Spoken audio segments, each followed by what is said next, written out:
Lemuel Gulliver was born into the family of a poor English landowner. The boy was the third of 5 sons. At the age of 14, he became an apprentice to a famous London doctor, and then got a job as a surgeon on a ship. Cool. For 6 years Gulliver traveled to different countries, observed the customs of the natives, and even studied their language. And so Gulliver set off on another voyage on the ship Antelope. But did not have time to pass even halfway, as the ship fell into a terrible storm. The storm hit the ship against the rocks, and the sailors jumped overboard in horror. And only Gulliver managed to get into the boat. He was carried for hours on the waves, and soon by a miracle the boat washed ashore. But Gulliver was so exhausted by the storm that as soon as he stepped on the ground, he immediately fell asleep on the nearby lawn. The rays of the first sun awakened Gulliver. Oh, no! He tried to get up, but realized that he could not move. His arms, legs, and even his hair were tied to the ground with a net of small ropes. Suddenly something tickled Gulliver's chest. He raised his head and saw a little man the size of a finger. It was the king of the Lilliputians. He gave the order, and then thousands of small arrows, like needles, began to stab Gulliver's body. The prisoner immediately realized that it was better to submit. He showed by signs that he was hungry and thirsty.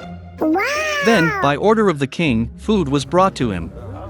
More than 100 natives climbed the stairs to Gulliver's mouth, pouring baskets of fruit, bread, and meat on him.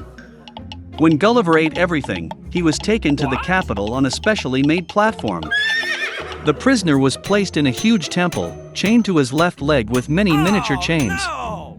It was the largest room in the entire country, but even into it the giant had to walk on all fours. At a meeting of the Lilliputians, the king ordered to provide Gulliver with a staff of 600 servants. They sewed a suit for the prisoner and even a bedding for miniature mattresses. Nice. And over time, the king was convinced that the giant is kind and therefore released him.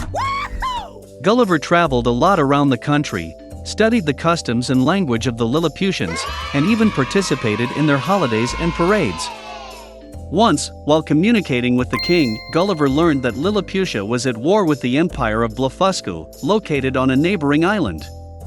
The reason for the contention was that the Lilliputians could not agree with the Blefuscans on how to properly break the eggs.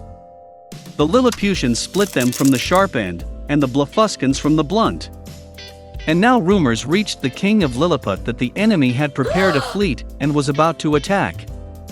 Then the emperor asked for help from Gulliver, and he willingly agreed. And so, under cover of night, Gulliver took long ropes and swam to the enemy ships. He tied a rope to each ship and dragged them to the shores of Lilliput. The guards, who were the only ones on the ship, jumped into the sea and started swimming away from the giant. So Gulliver completely disarmed the opponents and received the most honorable title in the kingdom for this. For this, the courtiers disliked Gulliver. They began to weave intrigues against him, and soon the king himself accused the giant of high treason. Rumors spread throughout the kingdom. And Gulliver learned that at the Privy Council, it was decided to execute him. Oh no! Therefore, that very night, Gulliver made his way to the shore, where he left his broken boat. Having quickly repaired the boat, the giant left the country of the Lilliputians in a hurry, taking with him 6 small live cows, 2 bulls, and the same number of sheep and rams. Gulliver sailed on the ocean for a long time until he noticed an English ship. Yeah! On it, he safely got home. But, as it turned out, this was just the beginning of Gulliver's adventures.